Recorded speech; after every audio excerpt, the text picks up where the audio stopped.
Hey guys, welcome to Diecast, and today I got something pretty cool in the mail. Unfortunately, when I was moving the box around, I can feel like one small part moving around, so I'm hoping it's not too major, and I'm also hoping that it's not a really hard to fix part, so I guess we'll find out.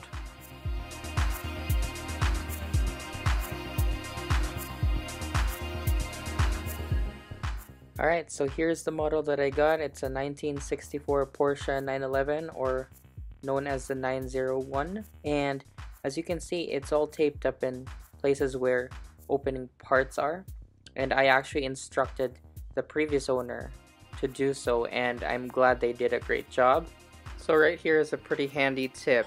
If you are a little bit leery about the car in transit, because I know I've heard a lot of horror stories with a lot of other people, and they would arrive in pieces, and you know, you spend hundreds of dollars, and like, especially if it's a rare model.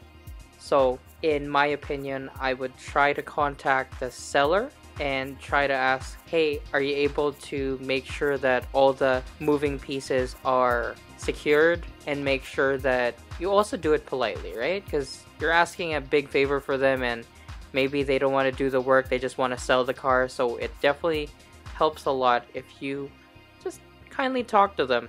And just, you know, like as a collector, as a fellow collector, right? So I'm sure they'll understand.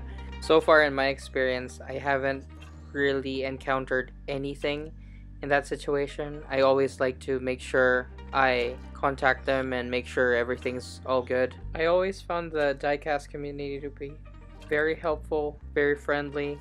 I never really had any issues with anyone I dealt with. So I think I may have found the cause of this rattling in the box. So it's a tiny screw. So the question now is, where the heck is this screw from? I think as soon as I take the car off from the base and take off the straps, I can assess the car better and hopefully find where this screw belongs.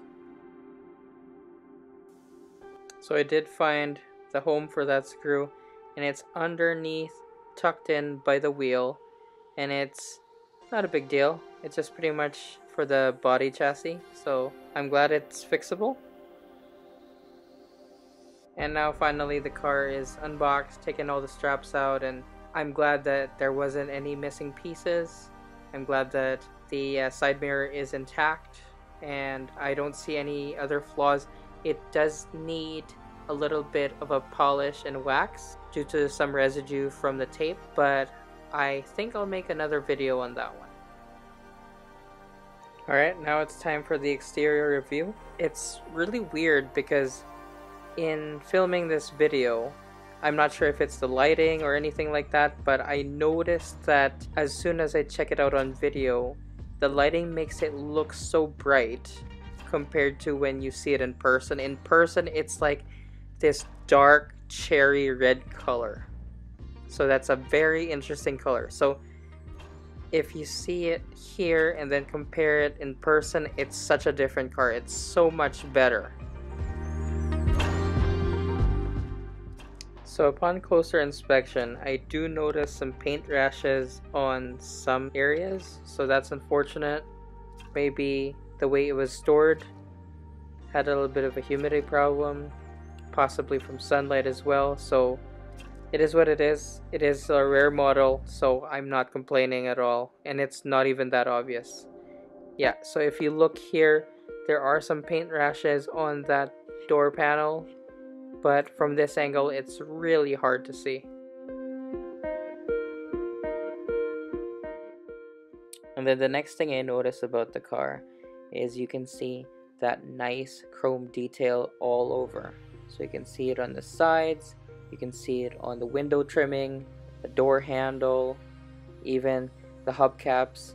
It's very well done. It's not that badly manufactured, plasticky-ish look. It actually looks like real pressed metal. I'm very surprised with this model just because it doesn't feel like it's the usual Autoart quality. It actually looks like a higher end model than Autoart.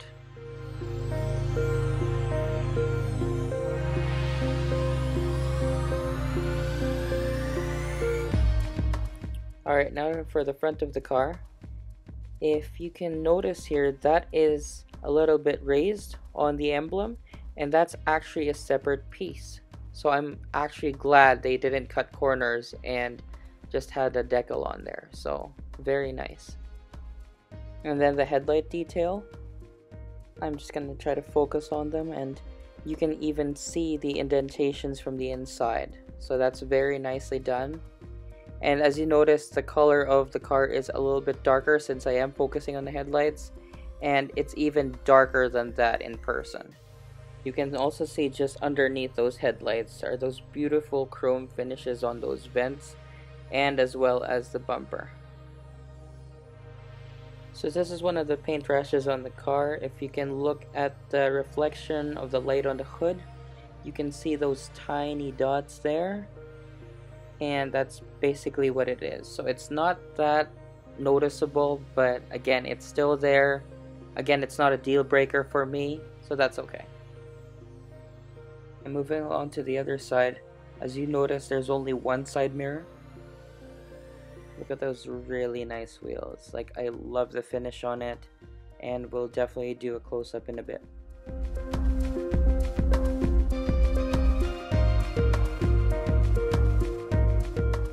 Look at that front fender, there's more of that tape residue right here.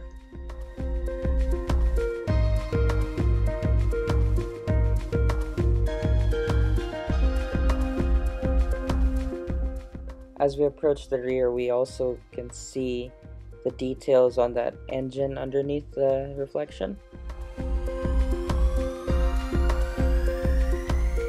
So as we proceed to the rear, the first thing I notice right out the bat is that really shiny metal grill just right on that trunk. It doesn't resemble anything like plastic at all. We got some nice gold decals right there. Too bad it's not the same as the logo in the front. I was hoping it was like embossed or like a separate piece.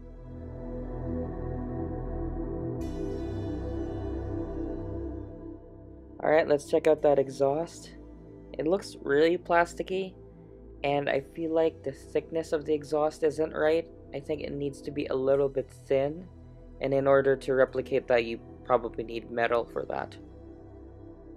I have to say though, it does make it up with all of those chrome finishes all around the car. It looks so great. Alright, so first impressions in the bottom here, I can see that the steering rack right off the bat has a little bit of abrasion. I'm not sure if it was a repair. It doesn't seem like it. It's like it hit something previously. And I noticed the wheel is also a little bit crooked on the front. But other than that, it looks pretty clean. Not too bad. So going to the rear, I noticed the engine detail, the exhaust detail. It's very plasticky, and especially with that choice of color. Alright, let's check out the wheel details. So I love the chrome on the hubcaps there, but I can see it has a little bit of scuff on it. I hope I can polish that off. Overall, it looks really nicely done.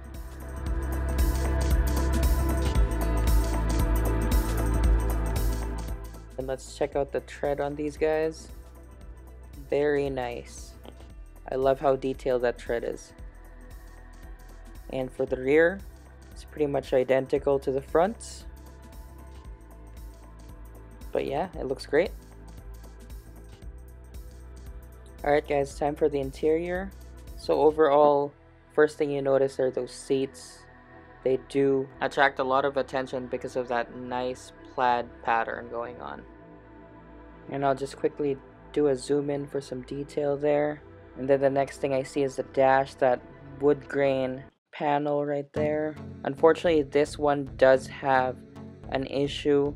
There is a little bit of a piece of decal that kind of flipped off of it, so that's unfortunate, but doesn't bug me as much. There's a better view of that wood grain panel just by the dash there. You can see the radio. I actually like the texture that they used on this. I'm not sure if it's a decal or if it's like a separate piece, but either way, they did a great job. And just on the floor there, you can see the carpet interior.